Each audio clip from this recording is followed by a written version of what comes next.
함께 묵상할 하나님의 말씀은 유다서 1장 1절부터 2절까지입니다. 예수 그리스도의 종이요 야고보의 형제인 유다는 부르심을 받은 자 곧 하나님 아버지 안에서 사랑을 얻고 예수 그리스도를 위하여 지키심을 받은 자들에게 편지하노라. 긍휼과 평강과 사랑이 너희에게 더욱 많을지어다. 아멘. 어느새 2019년도도 마지막 달을 맞았습니다. 한 장 남은 달력을 쳐다보면서 여러 가지 생각을 해 보았습니다. 우리에게 남은 시간들이 이렇게 줄어들어가고 있구나 라는 것이지요. 더욱 긴장하게 되었습니다. 남은 시간들을 잘 활용해야 할 텐데 그런 생각들이죠. 사랑하는 성도 여러분, 우리는 이처럼 지나가는 시간 앞에서 하나님의 부르심을 받은 백성으로서 우리 자신을 어떻게 만들어 가야 하느냐 하는 것은 우리의 유명을 달리하는 그 순간까지 계속해 가야 할 생각인 줄 압니다. 우리는 지난주에 사람을 본받지 말자, 그 사람의 행실을 본받도록 하자라는 말씀을 나누었습니다. 왜냐하면 그가 하나님께 속한 사람일지라도 악한 일을 할 수가 있기 때문이에요. 그 사람을 본받다 보면 실망하게 되기도 합니다. 하나님께 속한 사람은 항상 선한 일을 도모해야 하는 것이 지당합니다. 그러나 우리는 압니다. 그 사람이 하나님께 속했다고 하여서 완벽한 것은 아니라는 것을 말입니다. 그러므로 우리는 그 사람의 행실을 잘 살펴보아서 하나님께 속한 사람의 행실이면 그 행실을 본받도록 힘써야 할 것입니다. 그렇게 하는 것이 남은 시간을 아끼는 길이며 남은 시간을 더욱 유익하게 하는 길이라고 믿어 의심치 않습니다. 이처럼 하나님께 속한 선한 행실을 본받아서 더욱 하나님께 속한 사람다워지려는 우리를 위하여 하나님께서는 당신의 마음을 성경에 담아서 우리에게 남겨주셨지요. 오늘은 그 중에 유다서 1장 1절부터 2절에 담아두신 하나님의 마음을 살펴보면서 은혜를 나누려고 합니다. 먼저 오늘 함께 읽은 본문이 어떻게 구성이 되어 있는지 정리를 좀 해보죠. 1절에서 유다는 편지를 보내는 자신이 어떤 사람인지 하는 것을 소개해주고 있습니다. 그 다음에 1절 하반절에서는 편지를 받아서 읽게 될 수신자들이 어떤 사람들인지 소개하고 있어요. 그리고 2절에서는 편지를 보내는 유다가 편지를 받은 수신자들에게 전하는 인사말을 기록해 놓음으로써 편지를 쓴 유다와 편지를 받아서 읽을 수신자들 사이의 관계를 소개해주고 있습니다. 그 둘 사이는 어떤 사이일까라는 것을 소개해주고 있죠. 이런 말씀을 가지고 자기 자신에 대한 인식을 하고 있는 유다의 인식, 자기 자신에 대한 유다의 인식을 먼저 좀 살펴보고 싶고요. 이어서 나에 대한 나의 인식을 살펴보고 싶어요. 유다가 자기 자신에 대하여 가지고 있는 인식을 살펴보면서 나는 나 자신에 대하여 어떤 인식을 하고 있는가 하는 것을 살펴보려는 거죠. 그 다음에 이어서 유다가 수신자들에 대하여 가지고 있는 생각을 살펴보면서 오늘 우리는 나 아닌 너에 대하여 어떤 생각을 가지고 있는지 살펴보고 싶습니다. 그리고 마지막으로 이 둘 사이의 아름다운 관계, 이 둘 사이에 이루어지고 있는 관계, 그것을 살펴보면서 설교를 마무리하려고 합니다. 그래서 오늘 제목을 나, 너, 그리고 우리 사이라는 제목으로 잡아보았는데요. 이렇게 설교할 때 우리 가운데 하나님의 은혜가 충만하시기를 간절히 소원합니다. 먼저 자기 자신에 대한 유다의 인식을 좀 살펴보면서 결론적으로 우리는 우리 자신에 대하여 어떻게 인식하고 있는지 그 정체성 살펴보도록 하겠습니다. 먼저 편지를 보내는 유다가 자기 자신에 대하여 어떻게 소개하고 있는지 함께 살펴볼까요? 이 유다에 대하여 어떤 사람일까 하는 것을 많이 고민해 보게 됩니다. 성경에 유다가 참 많이 나와요. 어떤 유다일까? 그런데 1절에서 힌트를 좀 얻어볼 수 있습니다. 누구의 형제라고 했죠? 야고보의 형제라고 합니다. 야고보의 형제면 요한은 있는데 유다는 잘 없기도 해요. 다수의 학자들은 이 유다를 예수님의 동생으로 수용을 합니다. 자신을 야고보의 형제라고 소개했는데요. 예수님의 동생이라 했을 때 그의 가족 관계를 좀 정리를 해보죠. 예수님께서 고향 나사렛에 가셔서 그 회당에 들어가셔서 하나님의 말씀을 가르치실 때 고향 사람들이 한 말이 있어요. 그 고향 사람들이 놀라서 말해요. 이 사람의 이 지혜와 이런 능력이 어디서 났지? 그러면서 이 사람은 누구는? 예수님은 그 목수의 아들이 아니냐? 그 목수라고 말하면 요셉을 말해요. 그 목수의 아들이 아니냐? 그의 어머니는 마리아. 그의 형제들은 야고보, 요셉, 시몬, 유다. 라 하지 않느냐? 라고 그 고향 사람들이 들려준 얘기예요. 그러니까 예수님께서 공생애를 시작하시던 33살 즈음에 어머니 마리아가 몇 명의 동생을 낳으셨다고요? 남동생만 넷. 여동생들은 얼마나 되는지 몰라요. 누이들도 있다고 합니다. 다수의 학자들은 여기 유다서를 써서 수신자들에게 보낸 유다는 예수님을 낳은 동정녀 마리아가 요셉과 결혼관계 속에서 낳은 막내 아들이라고 하는데 동의를 합니다. 저도 거기에 동의를 합니다.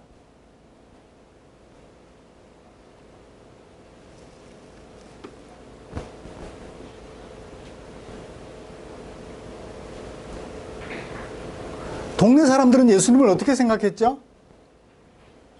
놀랍다. 그의 가르침이 놀랍다. 그의 아버지는 목수인데 그가 하는 말 놀랍다. 이 도대체 어디서 나온 거냐? 그 능력, 그 가르침이 어디서 나온 거냐? 동네 사람들의, 고향 사람들의 예수님에 대한 인식은 놀라웠어요.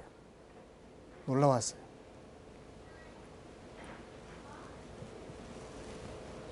그렇다면 예수님의 남동생으로서 막내 동생 이 유다는 예수님에 대하여 어떤 생각을 가지고 있었을까요? 마태복음 12장 24절에서 바리새인들이 예수님이 하시는 일과 행적을 두고 이렇게 말을 합니다. 이 사람이 귀신의 왕 바알세부를 힘입지 않고는 귀신을 쫓아낼 수 없다. 예수님이 귀신을 쫓아내니까 예수님은 귀신의 대장쯤 들렸나 보다. 바알세불은 귀신의 대장이거든요. 이 바알세불 짚혀가지고 아래 것들을 자기 마음대로 조종하나 보다 라고 하는 얘기를 공공연하게 하고 다녔어요. 그리고 얼마 있다가 예수님이 사람들에게 하나님의 말씀을 가르치고 계셨는데 그의 어머니와 동생들이 예수님을 찾아와서 예수님이 가르치고 계시는 그 문 밖에 서서 기다렸어요. 뭐 하려고? 예수님과 대화하려고. 좀 전까지 소문이 어떻게 났다고요? 예수님은 귀신의 대장 짚혀가지고 귀신을 쫓아내는 귀신 들린 아들이다 라고 소문이 났죠. 그러니까 어머니와 동생들이 문 밖에 와서 기다리고 있다는 얘기는 어떤 상황이죠? 대충 짐작해 본다면 예수님에 대한 나쁜 소문이 마태복음 12장 24절에 기록이 되어 있어요. 그리고 46절에 예수님께서 말씀하실 때 어머니와 동생들이 문 밖에 와서 기다리고 있는데 목적이 뭐냐면 예수님과 말하려고.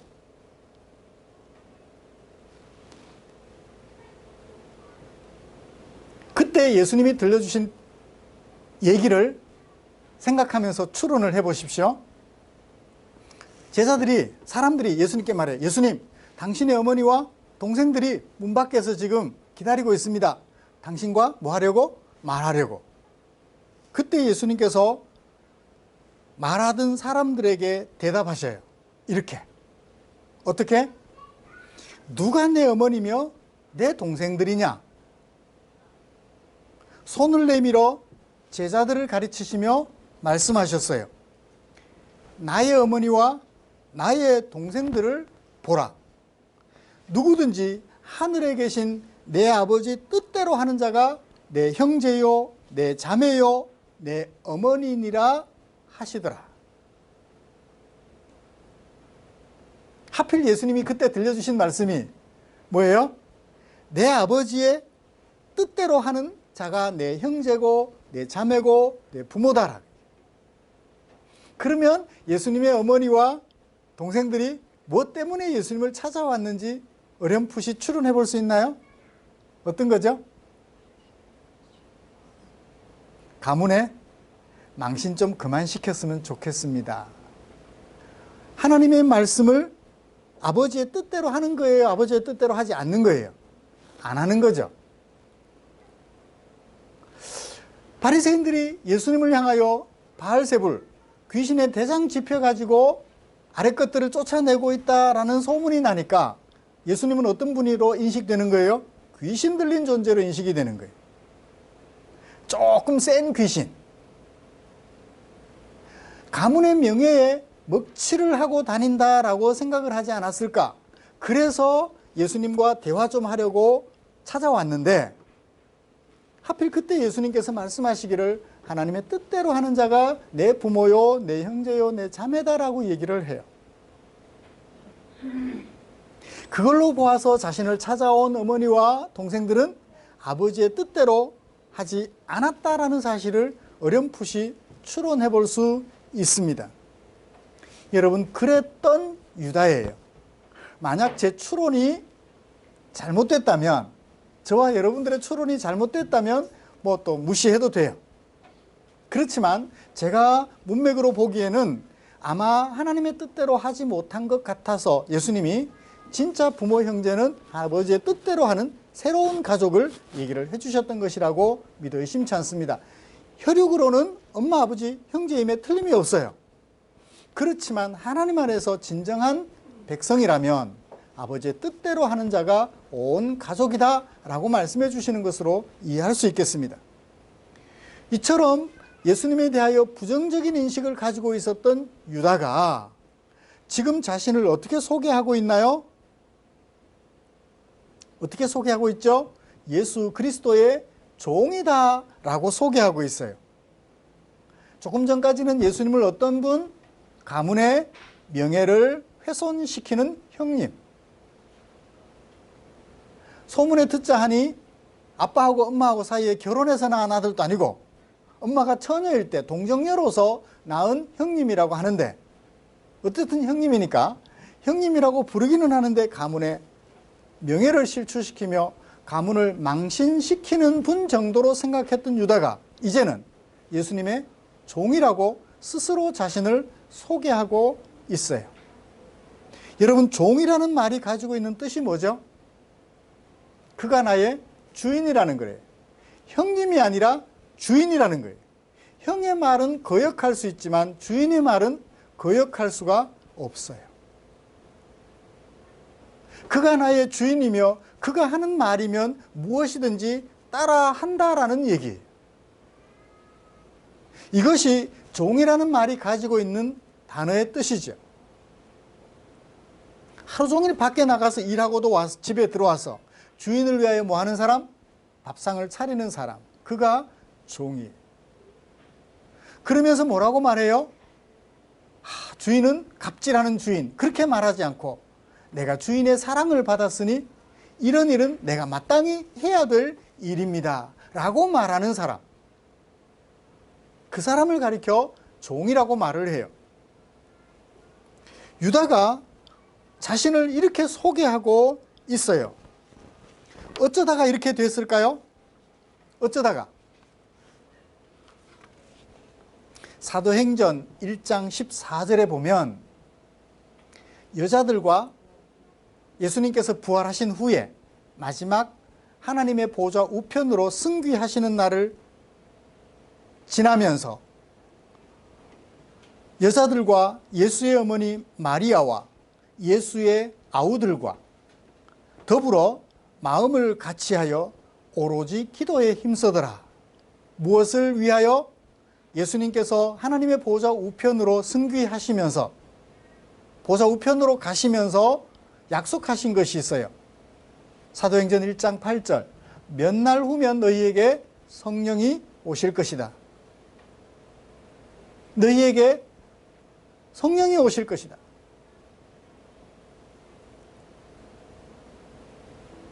그 약속을 기다리며 성령 오시기를 기다렸던 거예요. 거기에 누가 있었어요? 예수의 어머니 마리아와 예수의 아우들과 함께 있어 마음을 같이하여 오로지 기도하기를 힘쓰더라. 그 자리에 유다도 있었어요. 그러면 예수님이 귀신 들렸다라고 말했던 그 순간부터 예수님이 약속하신 성령을 받으려고 기도하고 있는 그 순간까지 시간은 얼마예요? 길어도 3년, 짧으면 1년 내외. 그 기간에 도대체 무슨 변화가 있었을까요? 있었다면 단 하나, 예수님이 부활하신 거예요. 사람들이 그를 십자가에 못 박아 죽였는데 어쩌면 그래서 유다가 가문에 망신을 시키던 형님이 사라졌다, 이제 좋아졌다라고 생각했을 텐데, 그런데 예수님이 사흘 만에 어떻게 하셨어요? 부활하셨어요. 어쩌면 자기도 보았을 거예요. 그 순간 예수님이 약속하신 성령을 받으려고 그 자리에 앉아 기도하기를 힘쓰는 사람이 되었던 거예요. 단 하나가 있다면 바로 부활하신 예수님을 만났다는 거예요. 죽은 자 가운데서 다시 살리심을 받은 예수님을 보았다는 거예요. 지금까지 예수님이 죽은 사람을 살린 경우가 3가지 케이스가 있어요. 예수님이 사람을 살렸어요. 그렇다면 예수님도 누구가 살렸을 텐데, 죽은 예수님을 누군가가 살렸을 텐데 누가 살렸죠? 하나님이 살리셨어요. 예수님이 스스로 살아나지 않으셨습니다. 하나님이 그를 살리신 것을 유다도 본 거죠. 그 순간 유다는 자신을 예수님에게 동생이 아니라 형님으로도 아니고 뭘로도? 종으로 소개하고, 나는 자신의 예수님의 종이요 그는 나의 주인이다라고 소개하고 있는 거예요. 사랑하는 성도 여러분, 이것이 기독교예요.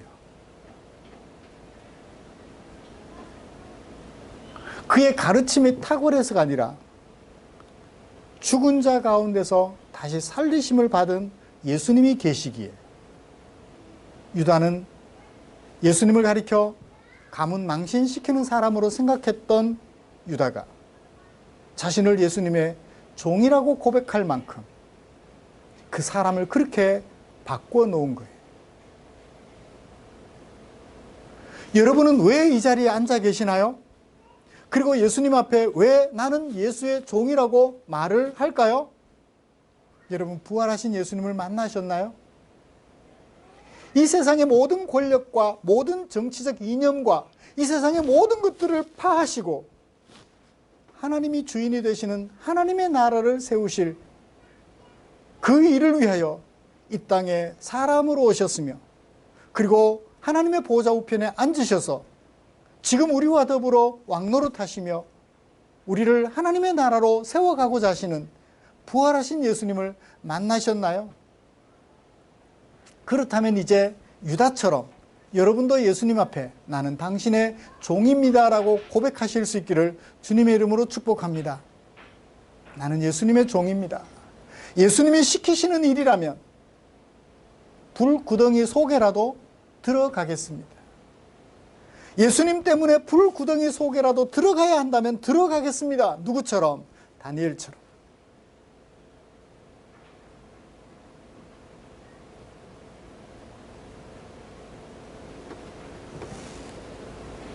이제 유다가 예수님 앞에서 가졌던 그 자기 정체성을 저와 여러분이 가지게 되기를 간절히 소원합니다.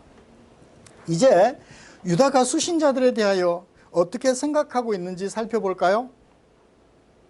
수신자들을 어떻게 소개하고 있나요? 누구누구에게, 어떤 누구누구에게? 부르심을 받은 자들에게 라고 소개하고 있습니다.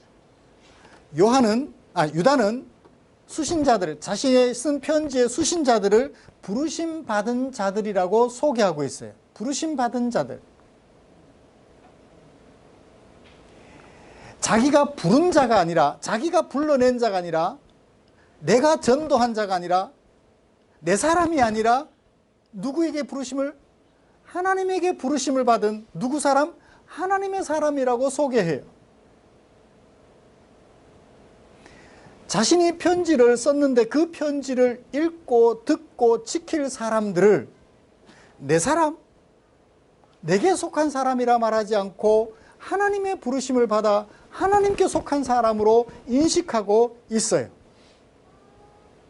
내 사람이면 내 마음대로 가르치면 돼요.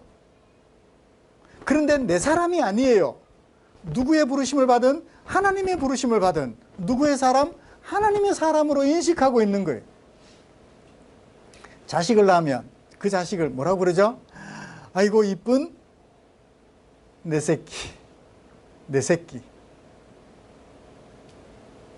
내 소유물 정도로 생각해요.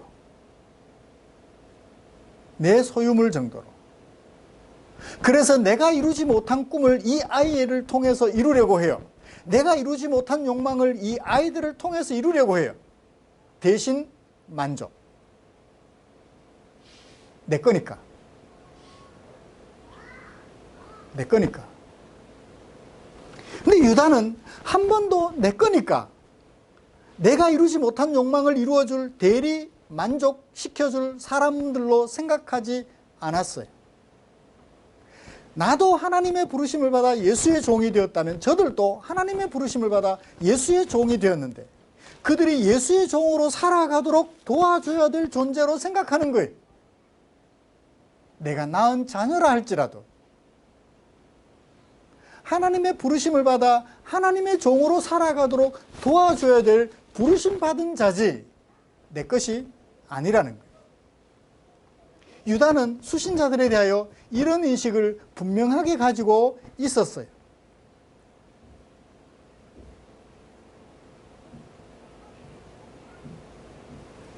무엇을 위해서 부르심을 하나님이 불러주셨을까요? 두 개의 분사 구문을 얘기를 해주고 있습니다. 첫 번째는요, 하나님 아버지의 사랑을 얻어서 부르심을 받았고 앞으로도 얻기 위하여 부르심을 받은 자들이에요. 이미 받았고 앞으로도 받을 것을 완료 분사 구문으로 말한 거예요. 분사가 되면 형용해주는, 앞에 부르심을 받은 것을 수식해주는 역할을 해요. 하나님 아버지 안에서 사랑을 얻기 위하여 부르심을 받은 자들이에요. 이미 얻었고 앞으로도 얻기 위하여 부르심을 받은 자들. 그래요. 내 사랑받은 자가 아니라 누구의 사랑받은 자? 하나님의 사랑을 받은 자들. 그래서 하나님의 부르심을 받은 자들이었다고 인식하는 거예요. 두 번째는 예수 그리스도를 위하여 뭘 받아요? 지키심을 받아요. 누가 지켜요? 하나님이 지켜주셔요. 누구를 위해서? 예수님을 위해서. 예수님이 그를 위하여 십자가에 못 박혀 죽음당했잖아요. 그런 예수님을 위하여 하나님께서 수신자들을 오늘도 지켜주고 계세요. 이미 지켜주고 계시고 지금도 지켜주고 계시며 앞으로도 지켜주실 거예요. 그것을 신학적인 용어로는 견인한다 그래요. 고장난 차 어떻게 해요? 견인해 가죠. 그것처럼 하나님께서 예수님 십자가에 그들을 위하여 십자가에 못 박혀 죽음당하신 예수님을 위해서 하나님이 그들을 오늘도 견인해 가고 계시는 거예요. 항상 바른 길로 가면 굳이 견인할 필요가 없어요. 가다가 보면 실수해요. 그럼 어떻게 해요? 책망합니다. 책망하고 야단쳐서 어떻게 해요? 한쪽 구석에 가서 요러고 있으면 어떻게 해요? 다독거려서 위로해가지고 바로 또 잡아주셔요. 그리고 그렇게 하면 안 돼, 이렇게 하면 돼, 또 가르쳐 주셔요. 오늘도 그 일을 계속해 가고 계시는 것이죠. 이렇게 하나님의 지키심을 받도록 부르심을 받은 수신자들이에요. 여러분, 유다가 수신자들을 얼마나 소중하게 여기고 있는지 짐작이 되시나요?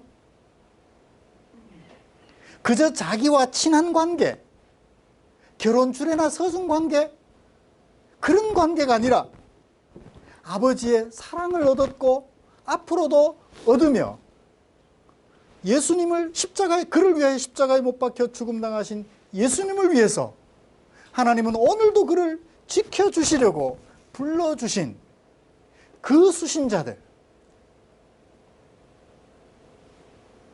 제가 유다서를 정리하면서 목회자로서 유다가 수신자들을 생각하는 그 마음 앞에 제 가슴이 무너져 내렸어요.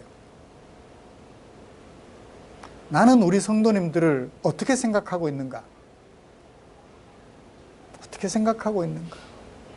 그저 내게 도움을 조금 주는 정도?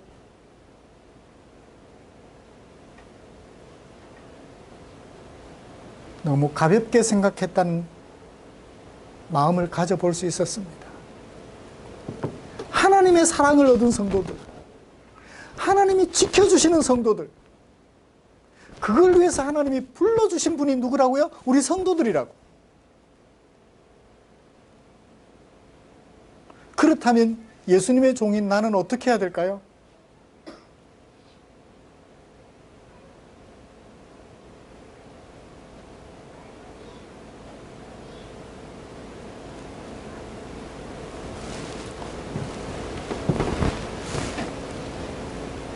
사랑하는 성도 여러분, 곁에 있는 지체들을 한번 봅시다.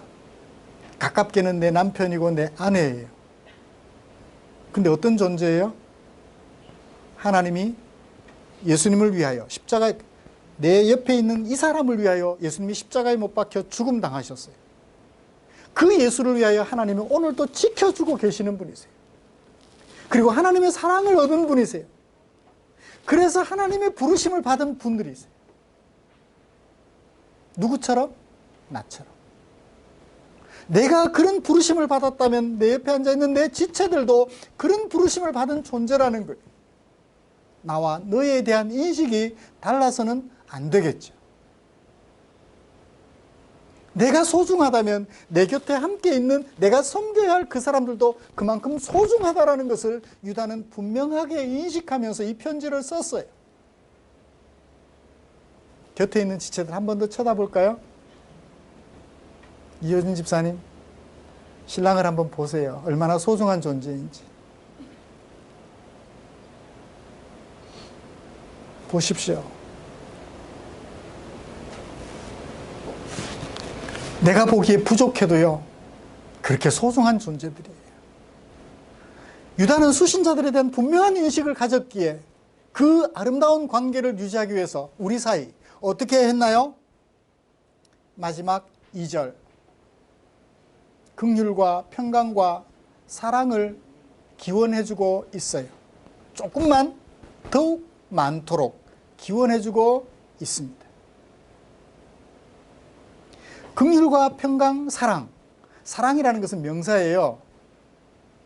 사랑 명사. 명사로서 사랑은 그냥 공중에 떠 있는 아름다운 해와 같을 뿐이에요. 그 해가 어떻게 해야 돼요? 빛을 발해야 되고, 어떻게 해야 돼요? 추울 때 열기를 줘야 돼요. 명사는 동사로 되지 않으면 의미가 없습니다. 저기 저 태양이 그냥 그 모습 그대로 혼자 떠 있다면 아무런 의미가 없어요. 내게 빛을 비춰 밝혀주고 내게 열기를 제공해주어 내 몸을 따뜻하게 해줌으로 의미가 있는 것이죠. 사랑이 우리에게 빚어놓은 결과가 뭘까요? 긍휼과 평강이라고 생각이 됩니다. 하나님과 우리 사이에 긴장이 없어요. 하나님께 내가 잘못한 것이 있어도 언제든지 달려가서 어떻게 하면 돼요? 아버지하고 무릎 꿇기만 하면 돼요. 이게 평강이에요. 무엇 때문에 우리에게 주어진 사랑이 우리에게 빚어놓은 결과예요. 명사로서 사랑이 우리에게 빚어놓은 결과, 긍휼과 평강인 줄 압니다. 우리 사이는 어떤 사이? 긍휼과 평강을 복빌어주는 사이. 비록 부족한 것이 있어 고쳐갈 것도 있지만 그것들 앞서서 뭐 할 사이? 사랑을 나눌 사이. 나와 너, 우리 사이는 바로 이런 사이예요. 부족한 것이 있어 꼬투리 잡아가지고 야단치기 전에 정말 내 온 마음을 다해 너를 위해 복을 빌어줄 수 있는 그런 사이예요. 약점이 먼저 보이나요? 하나님의 소중한 부르심을 받은 백성이라는 사실이 먼저 보이나요? 우리 눈에 약점이 먼저 보이죠? 그래요. 약점보다 이제 먼저 뭘 봐요? 유다처럼 하나님의 부르심을 받은 나 같은 소중한 존재라는 사실을 살펴서 나와 너 사이는 복 빌어주는 사이로, 평강과 긍휼을 빌어주는 사이로 발전해 가기를 주님의 이름으로 축복합니다. 기도하겠습니다. 하나님 아버지 고맙습니다. 오늘 우리에게 유다를 통해서 남겨주신 이 말씀을 통해서 하나님의 마음을 살펴보았습니다. 내가 얼마나 소중한 존재인지 살펴보았고 너도 얼마나 소중한 존재인지 살펴보았습니다. 나와 너 우리 사이에 저주하고 욕하고 짜증내고 원망하기보다는 정말 마음속 깊은 곳에서부터 우러나는 사랑으로 복 빌어주는 아름다운 사이로 만들어가게 하여 주시옵소서. 시간이 지날수록 그 사이가 더욱 긴밀해지고 정말 긍휼과 평강이 가득하여서 나와 너 사이의 긴장은 다 허물어지고 오직 너를 위해 주는 내 마음만 가득한 아름다운 사이 되게 하여 주시옵소서. 우리를 사랑해 주신 주께 감사드리며 예수님의 이름으로 기도드리옵나이다. 아멘.